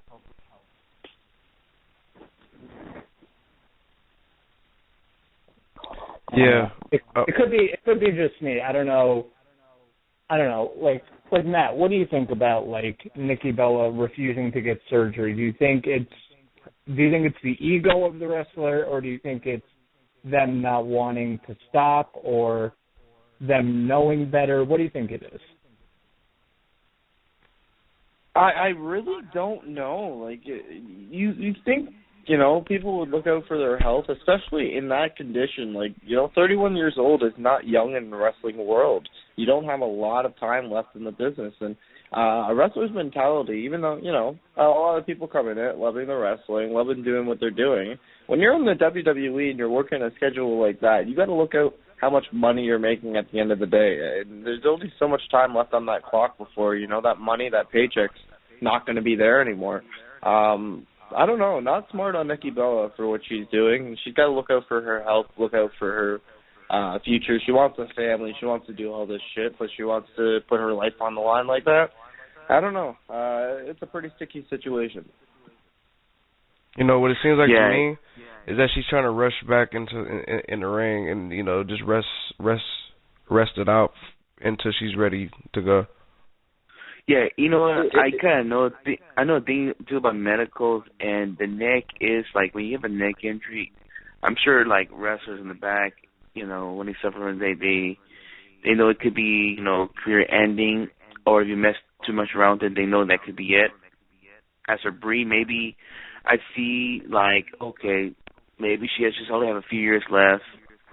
Try to make much money you can, because she takes a lengthy time, a year away. That might hurt her. And, maybe that's what she's thinking. But, and also, there's other doctors give out other opinions. I hear stories about people say that you should end your career right here. Or some doctors say, that's it, you can't stop wrestling. But other doctors say you can. I kind of know how, lead to frustration about, when you hear doctors do this and that and give it different opinions, it's kind of gets you frustrated, because when I had my accident last year, I hurt my back, and then I hear doctors says this and that, I need to take pills and all this shit, and I'm all to me, I'm not a pill guy, but I'm the fuck is this? I don't need to, take this shit to heal when I heal naturally, I mean, it does get a little frustrating. Maybe she doesn't want to deal with the doctor. Maybe she's just like me. I don't like to see different doctors, hear different opinions.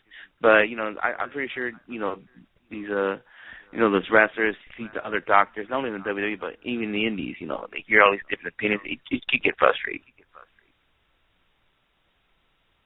Yeah, well, we'll see what happens with Nikki Bella going forward. We'll see her health and the updates on it as 2015 comes to a close and 2016 is almost upon us.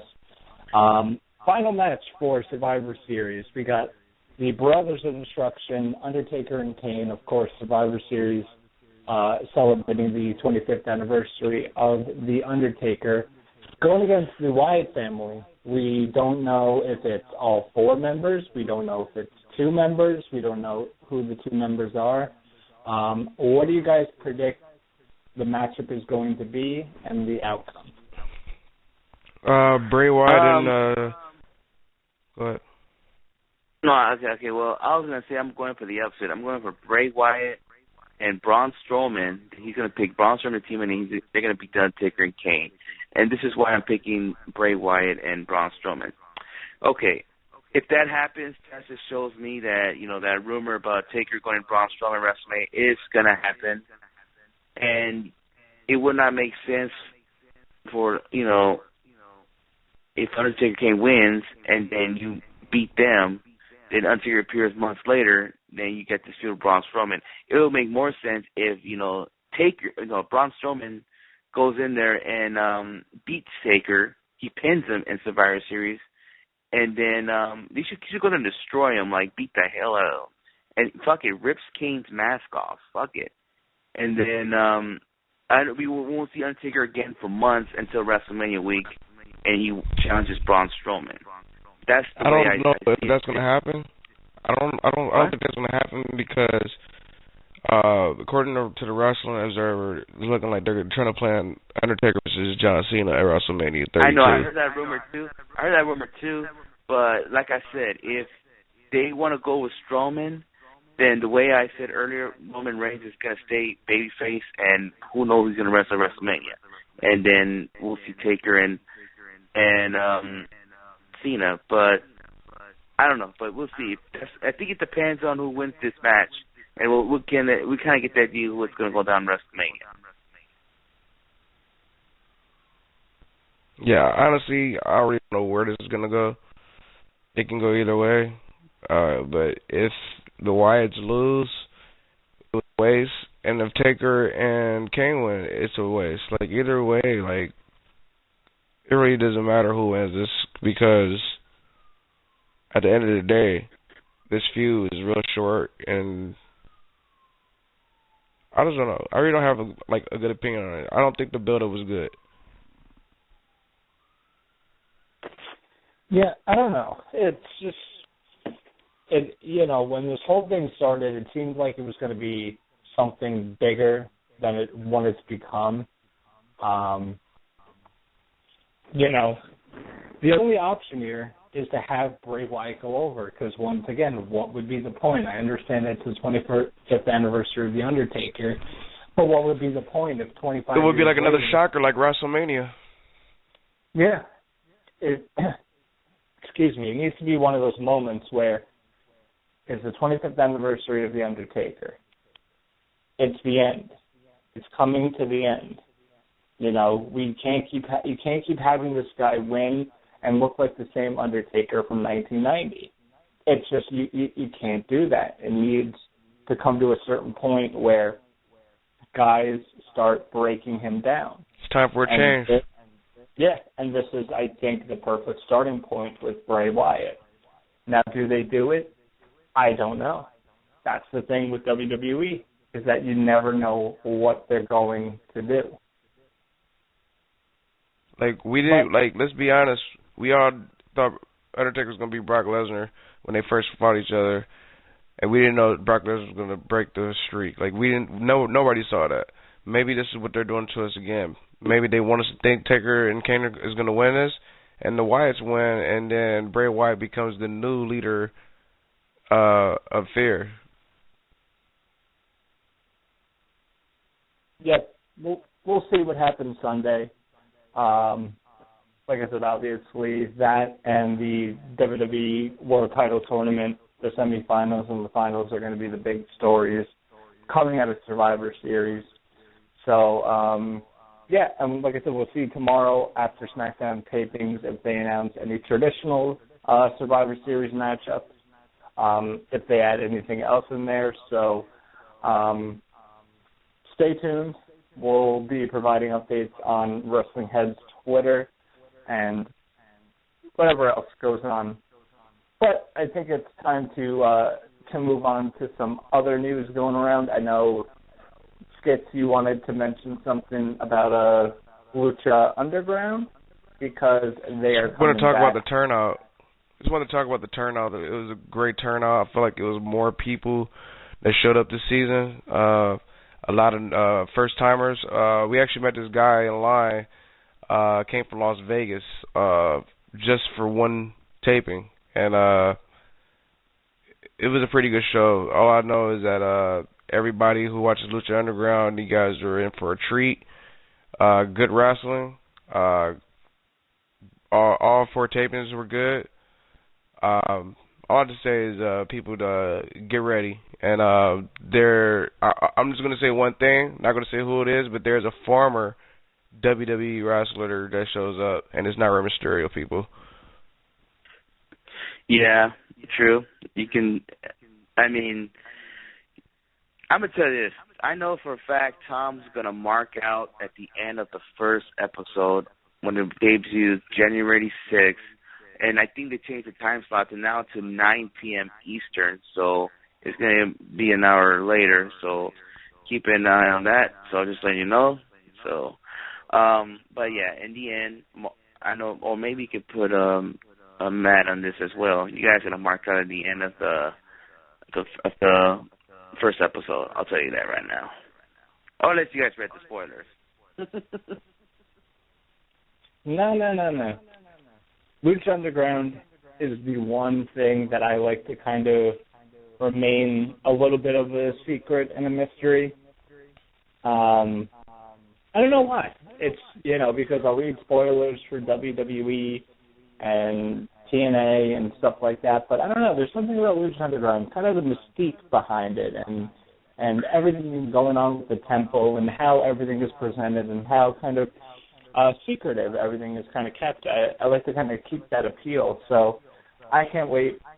I can't wait for season 2 to start. It's going to definitely improve whatever night they're on. I'm assuming they're still going to be on Wednesdays? Yes, it's still going to be on Wednesday nights, and it's going to be at 9 p.m. Eastern now.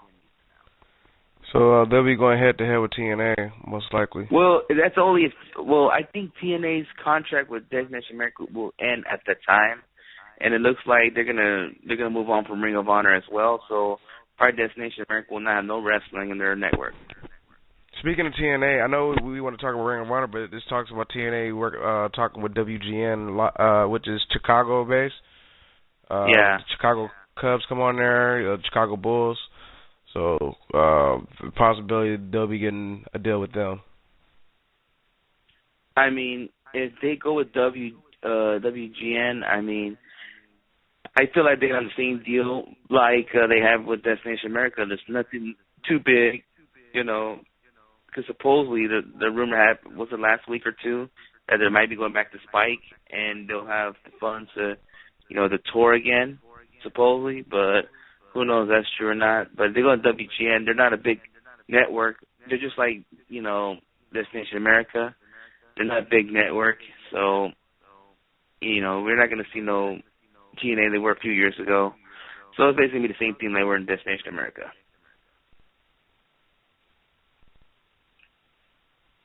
Yeah, and speaking of Wednesday nights and Ring of Honor making the announcement today that Ring of Honor is going to stop broadcasting on Destination America on November 25th will be the last air date, which is next Wednesday, because they are going to start appearing on Comet starting December 2nd. This is the press release from ROHWrestling.com. Ring of Honor is proud to announce that beginning December 2nd, ROH will air its weekly television program nationally on the Comet television channel.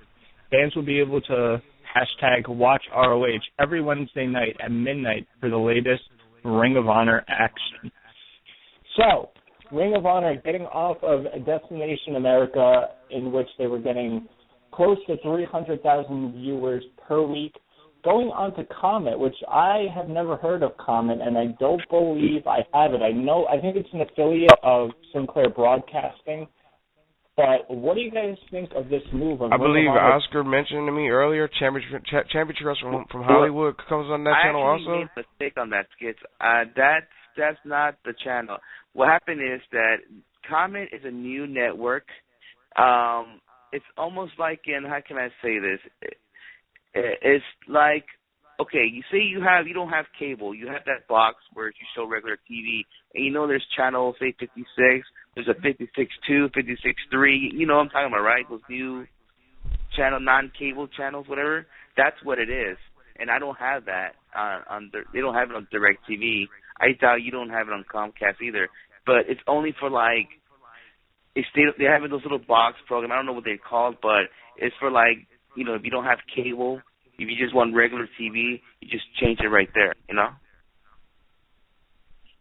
Hope you guys understand. Get what I'm talking about. And, it's definitely a weird transition because it seemed like Ring of Honor, was in the beginning processes of kind of taking really the next step, and I feel like this was kind of a step backwards for them because... Yep, I can't feel the same way too. Because, I'm looking at the reaction from Twitter and all different forms of social media, and not a lot of people know what Comet is. I saw a lot of people saying they don't have Comet. They're trying to look for it. They're very unaware of this channel. So you go from Destination America, which is a channel that not a lot of people might have, but at least it's kind of a more recognizable station than Comet. People have heard of it before because it was an affiliate of Discovery. But we really don't know much about this channel. And that's not to say that it can't be anything, but for a product like Ring of Honor, you need, I think, to get on a bigger platform.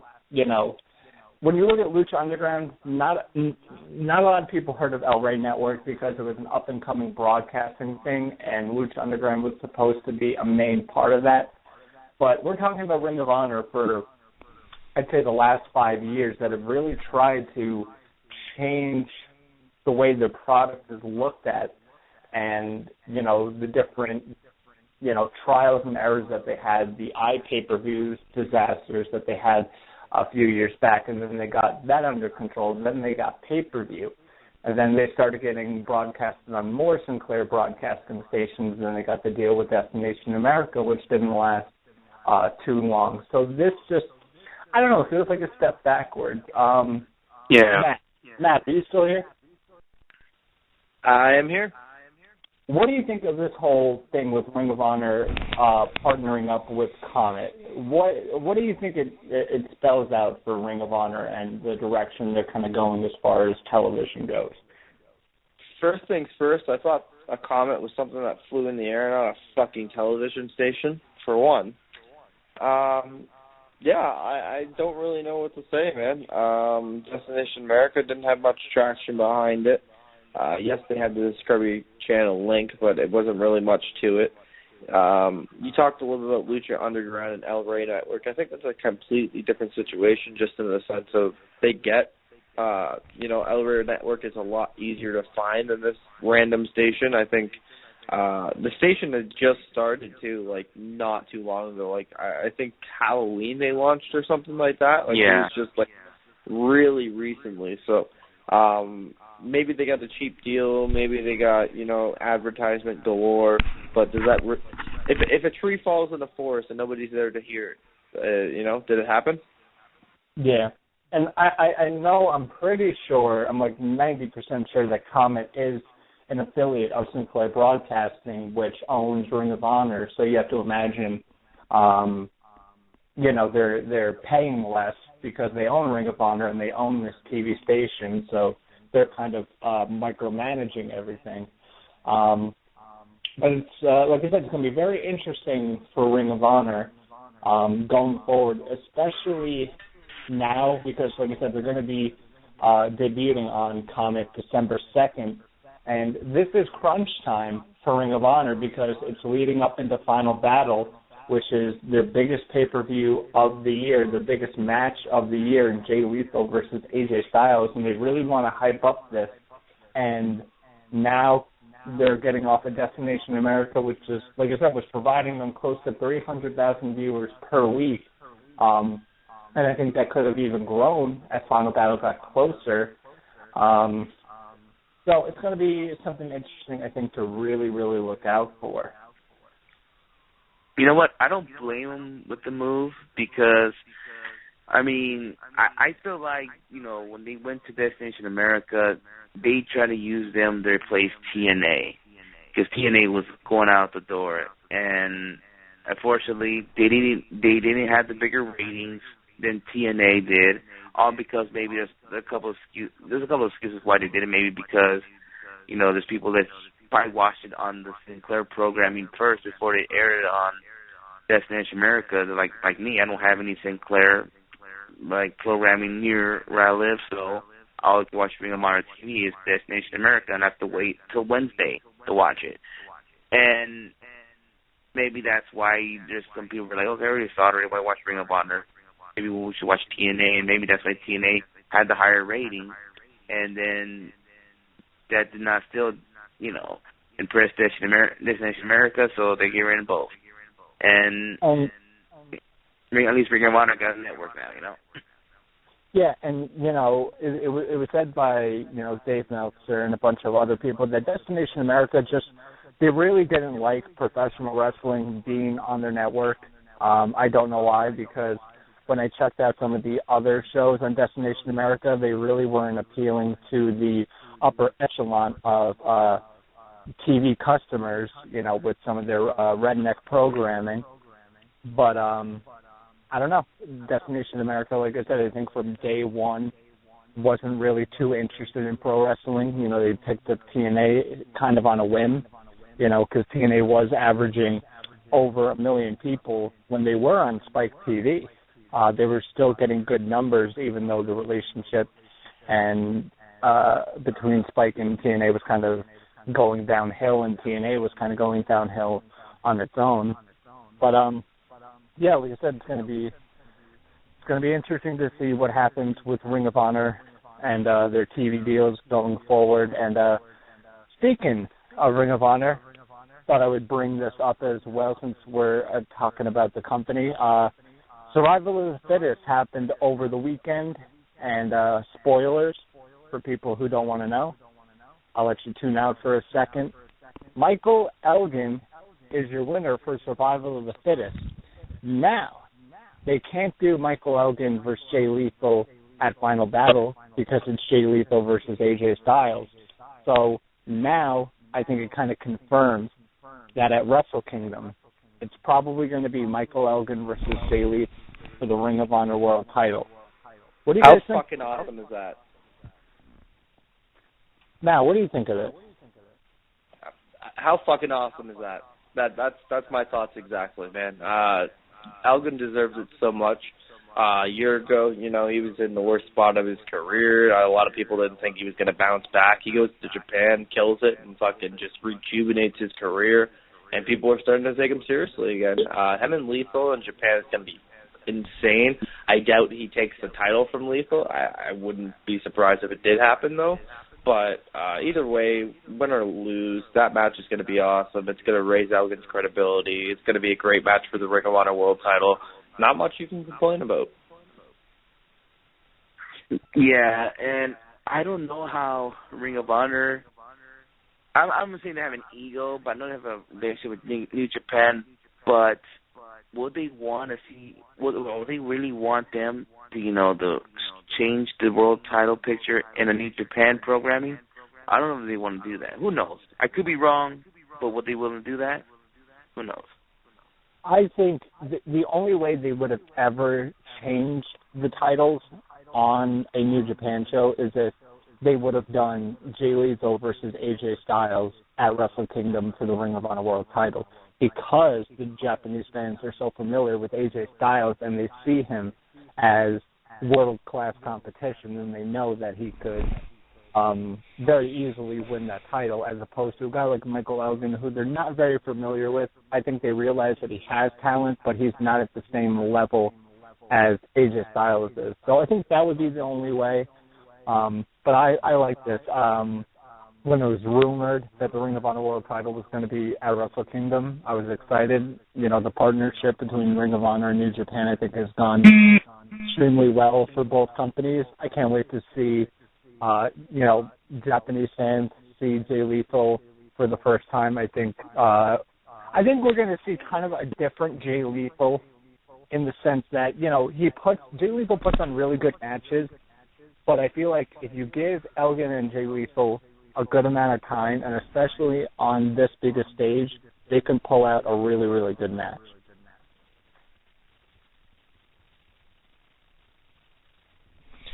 Yeah, man. I'm definitely with you guys. I know.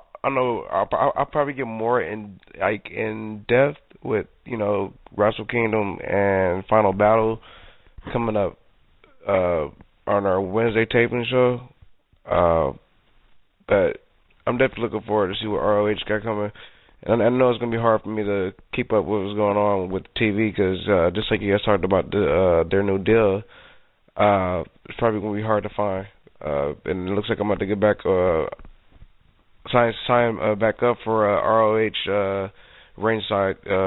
I told you not to delete it, but you listen. It's not deleting, it's stop paying.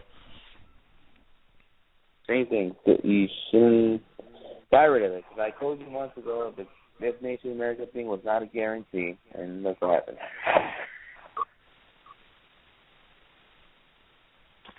Without a doubt.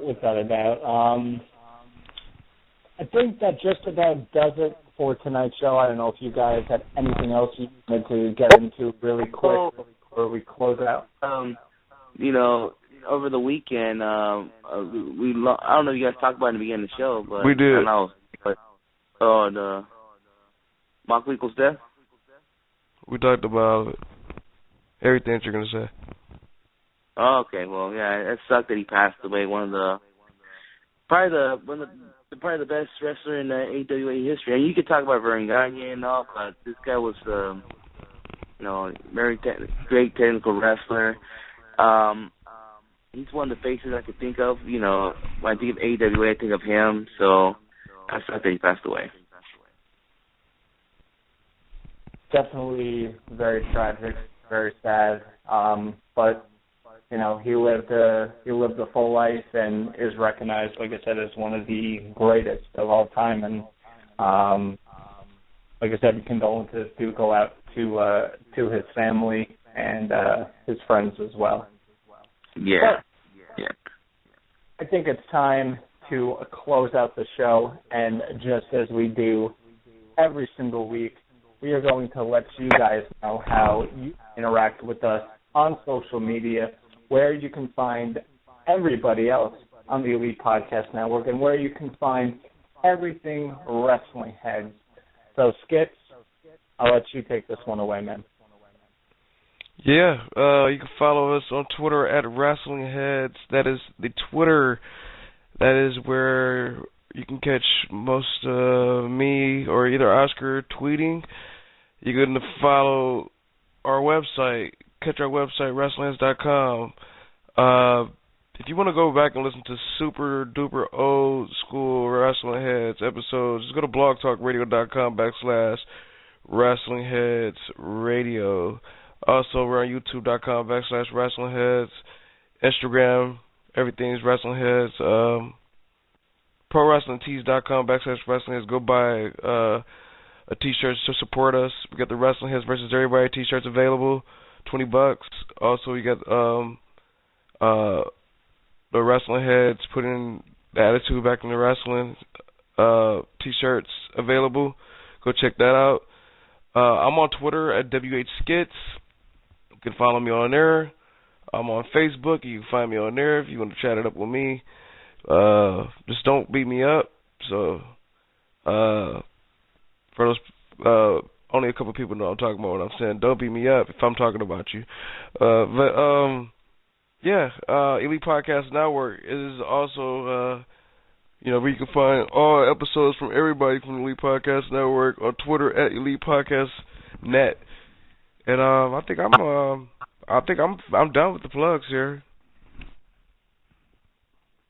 All right. Well, you can follow me at Sinister632 on Twitter, Periscope, and Instagram. Go check out WrestlingHeads.com. Check out our YouTube page, YouTube/WrestlingHeads. Also, I gotta say, please, people, stop fucking tweeting stupid shit like Ronda Rousey's going to WWE because she lost. That ain't gonna happen. So stop it, please. She's going. No, she's not. She'll have one more match. I told Drew got this last night. Think about it. I told her, think about it. Why would she give up all this stuff for going to the road with WWE? Think about it. Why go with that grind schedule? Who knows? Who knows? But I'm sure we can maybe talk a little bit about Ronda Rousey more on the next show. But Mr. Matt Grant, I know you have a bunch of stuff going on and a bunch of stuff going on with the Indie Power Rankings as well. So take it away. Let us know what's going on. Yeah, there is so much stuff going on. Elite Podcast Network tomorrow on the Elite Podcast Network, 1 p.m. Eastern. The Indie Power Rankings reveal. We'll be talking PWX wrestling and much more. If you want to know what's going on in the Carolina area of professional wrestling, definitely check out that show. Wednesday afternoon, 3 p.m. Eastern, Indie Power Rankings Tag Team Top 5 reveal. We'll be talking Proving Ground Pro Wrestling. Always a good time talking with Brady. That's going to be a good one, so check that out. Indie Power Rankings is obviously going to be counting down the top 10 independent wrestlers as well as the top 5 independent wrestling tag teams of the week, so check out those shows. Let's Talk by the Cooler, like Skits mentioned earlier, having their first interview this week, so check that out, 11:30 p.m. Eastern on Thursday. Eyes on the Rings every Sunday. You get your taped shows. Uncle Mike and Tom show, doing their thing as always. Wrestling with myself, Hacker Scotty O'Shea, killing it as always. Got a 2.5-hour podcast out this week, so check that bad boy out. Congratulations to Hacker Scotty O'Shea as well, as he is the brand new Alpha Male Champion of Alpha One Wrestling. He captured the gold at Final Act 6 last night, a show I highly recommend checking out. An amazing show for Alpha One Wrestling as always, and a great way to cap off the end of the 6th season. So, let's see. I got a few other plugs. Obviously, we released the Walking Weapon to Remember, Josh Alexander's Goodbye to Professional Wrestling documentary just yesterday, and it's already got 300 views. Obviously, that means something good is going down there, so definitely recommend checking that one out. Put in a lot of hard work on that one, so an hour and a half of great professional wrestling talk. Kind of a behind-the-scenes of Josh Alexander. There's going to be an extra bit released before the end of 2015 as well. I got a lot of leftover footage, so I figured why not, why waste it? So that will be released very soon, but check out the full documentary for now, available at youtube.com/Weekly Wrestling Podcast. Speaking of that very URL, there will be 2 very interviews uploaded this week, with one Colt Cabana from Alpha One Wrestling, as well as, I can't believe I did this one, Space Monkey at Alpha One Wrestling. So those are 2 interviews that will be uploaded this week, youtube.com/Weekly Wrestling Podcast. Check those bad boys out, as well as many more, Jack Edmonton and Helico, Vampiro, Mandrews. I could sit here and name names for days, but check it out yourself, youtube.com/Weekly Wrestling Podcast. We just hit 200 subscribers, so thanks a lot for that. So thanks for the support. Keep supporting. We're 4 followers away from 4,000 on Twitter, so check us out on there at Weekly W Podcast. I'm not going to plug anymore, though. I'm taking up too much time here, so let's end off the show and call it a day. Hashtag WrestlingHeads. Hashtag Sabrina the Teenage Bitch. What? All right then. I don't listen. I mean, I know Kevin Owens blocked her on Twitter today, but I don't know. I mean, Kevin Owens blocks everybody. But anyway, you guys can follow me on Twitter to tweet me. My Periscope is the exact same thing. That is basically my personal social media accounts. I should be into more, but I don't know. Maybe I'm just lazy. But make sure you guys are checking out everything on the Elite Podcast Network. So much going on. We will be back here on Wrestling Heads Radio later this week. Be sure to check our Twitter to see when the episode drops. And as soon as it does, you can listen to it here on Blog Talk Radio, iTunes, Stitcher, whatever you prefer. Tons and tons of ways for you guys to listen to this podcast and keep supporting us. And, yeah, that's about it. Until next time, and Tom, we got Skip, Oscar, and Matt Grant from the Weekly Wrestling Podcast. This is Wrestling Heads Radio. Have a good night, everybody. Mex America, bitches. Stop it.